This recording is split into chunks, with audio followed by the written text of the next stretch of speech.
Now, I'm delighted to say, in Australia we have famous footballers and we have famous cricketers, but in France they have famous philosophers, rock star philosophers, and none more so than our guest here in the studio with us.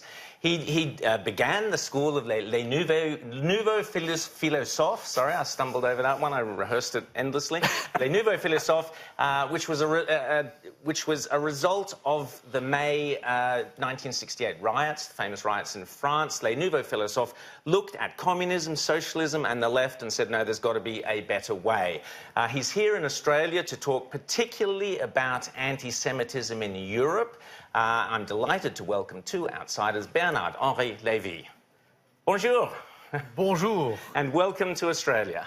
Thank you very much. So you're only here for... I love to be here, by the way. Excellent. I arrived yesterday. Fantastic. I'm happy. It's a great place. It's a great place. And of course, Sydney was almost, or Australia was almost French, you know. It was almost discovered by the French. But I feel that.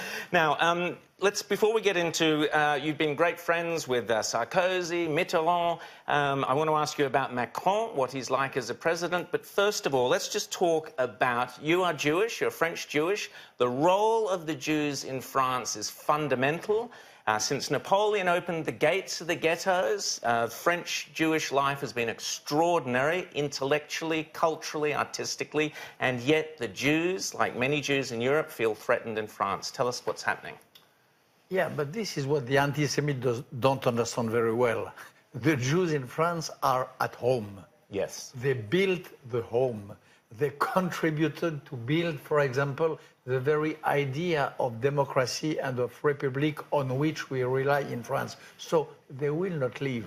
The anti-Semite will live before the Jews. These are something which begins to enter in these short brains of the anti-Semite, but it begins.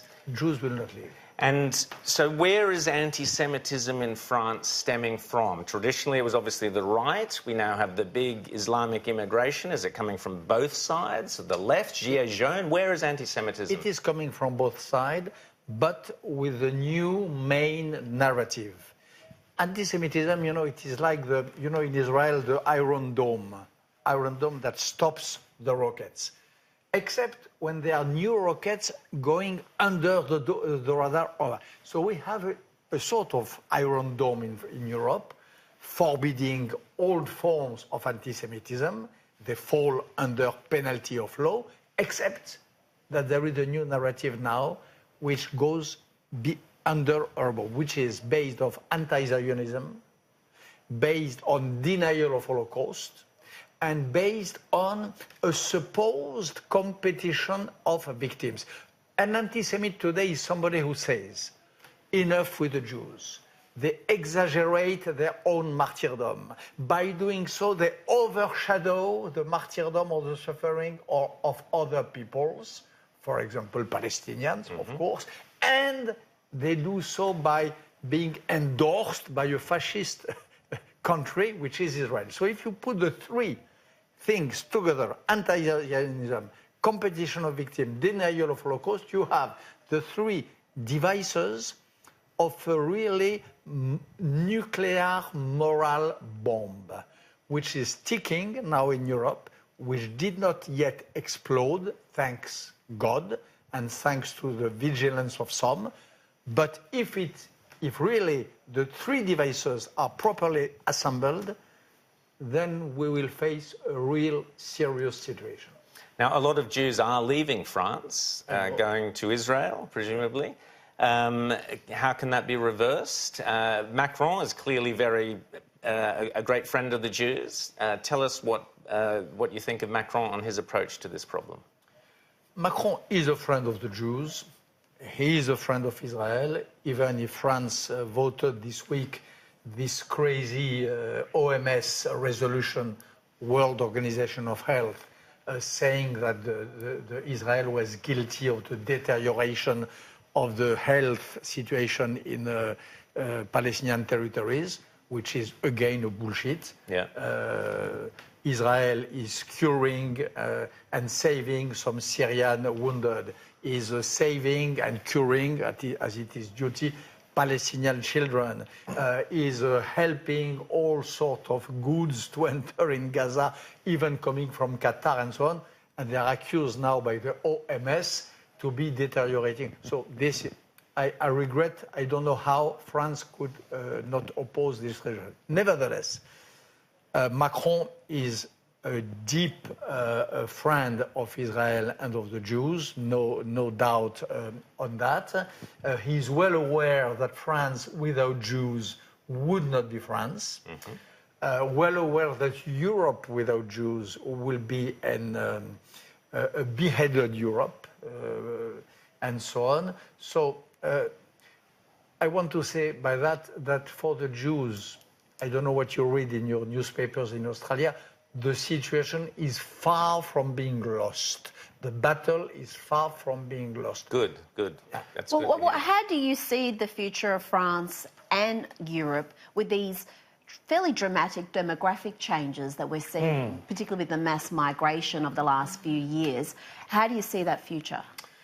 I generally avoid to reflect on ethnic basis. Mm-hmm. I reflect on political basis. Yeah. I don't care if people who come in France are coming from Poland, from Russia, or from Morocco or Eritrea. Yeah. My care is, do they embrace or not the values of our democracy? Mm-hmm. Do they embrace or not the values of secularism? Do they allow or not the young or less young ladies to show their beautiful face in the streets? This is the point. But those two things are connected. If you're coming from an ideology that is opposed to everything you've just said, you're less likely to assimilate and embrace those values. So if you don't assimilate,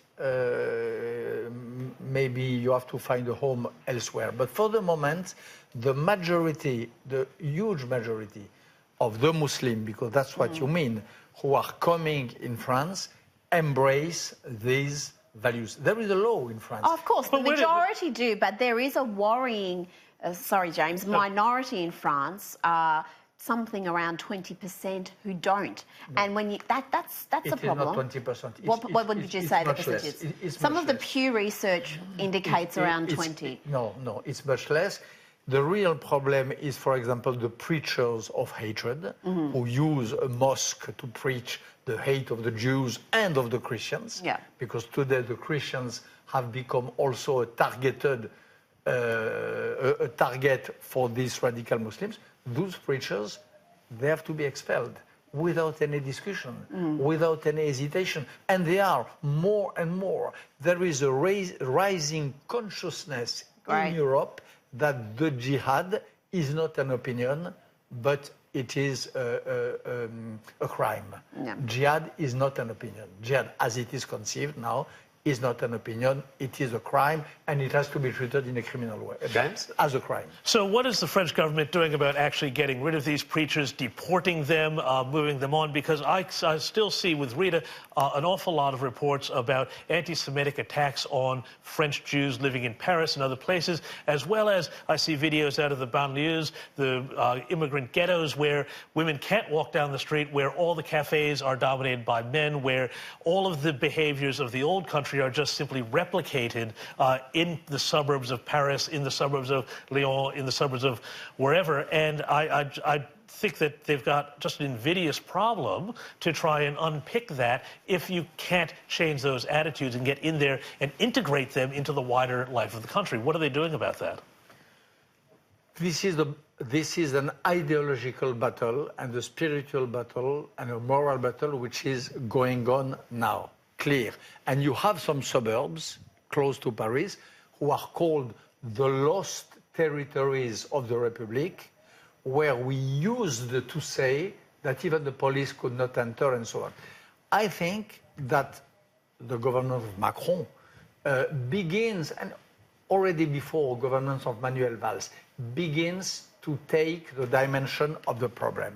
And this will not be allowed for so long. Of course, it cannot. It cannot happen. It cannot be. You cannot have in France, France of liberté, égalité, fraternité, and brotherhood. You cannot have some cafes reserved to men. You cannot have women compelled to say and to accept the idea that their very face is an impurity. It cannot be in France. And in Europe, this is a denial of the European values.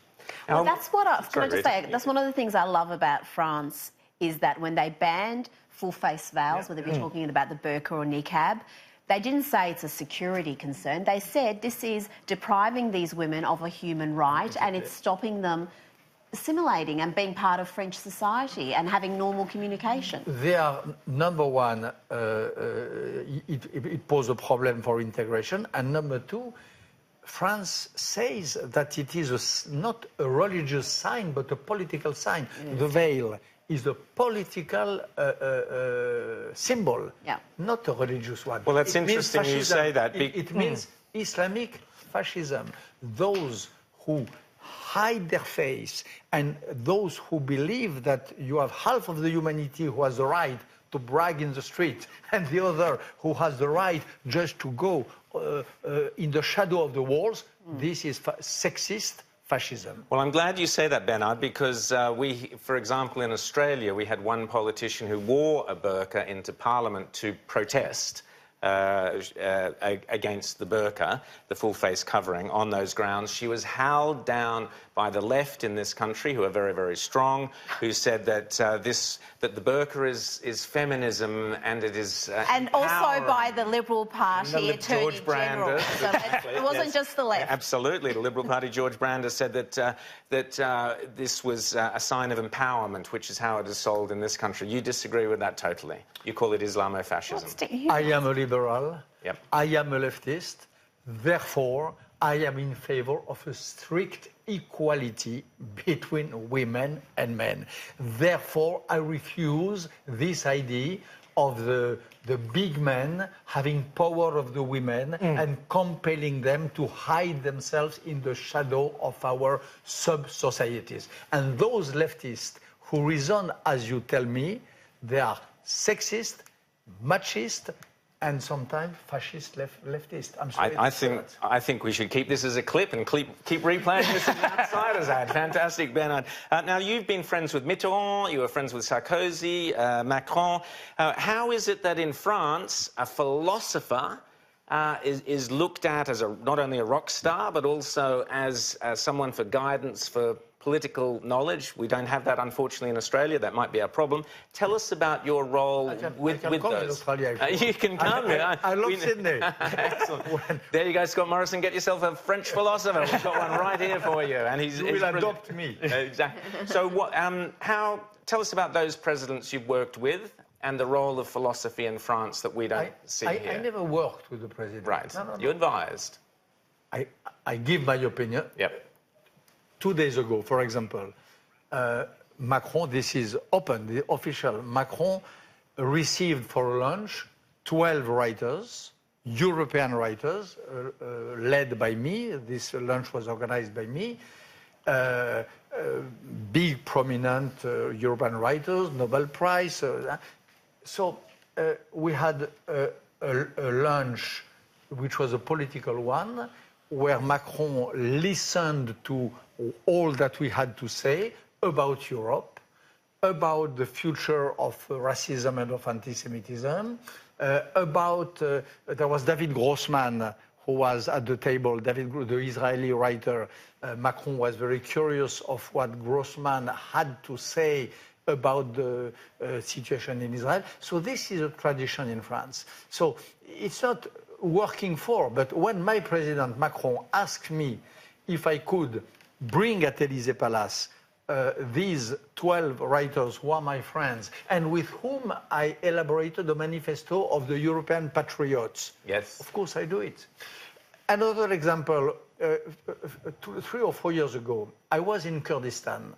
And in Kurdistan, I discovered an incredible situation, which is ISIS on one side, and opposing ISIS, some very brave Muslim women and men fighters who were the Kurds. They're warriors. Those women are amazing. Muslim yep.